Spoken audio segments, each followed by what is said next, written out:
So let's talk about it a little bit more. Lust and dopamine. Lust gives false promise of intimacy and relief.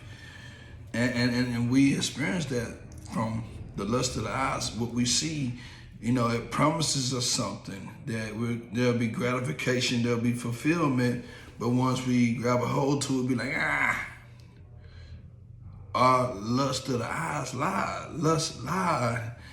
And also, on the other hand, dopamine, it releases a surge of this chemical, and it leaves emptiness afterwards.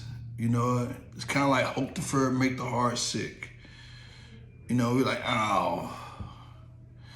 And Proverbs 5, 3 through 5, it warns, the lips of adulteress drip honey, but in the end she is bitter as wormwood. And wormwood is, bitterness, and that bitterness is the crash after the high.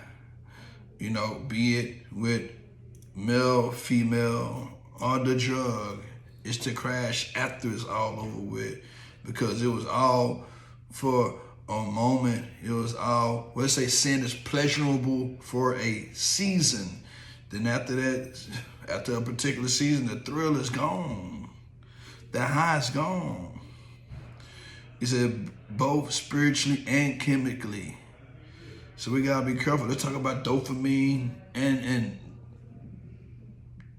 drugs. Because dopamine, will make us a dolphin. See, drugs like meth, cocaine, or opiates flood the brain with unnatural dopamine levels, and the user's natural motivation system shuts down, and leading to despair and craving. Now think about it.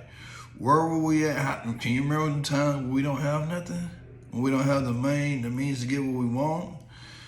It'll make us do things urgently, like rob from women, even sell themselves. Even men will sell themselves, and it causes you to, the motivation system shut down. Like, you're not motivated.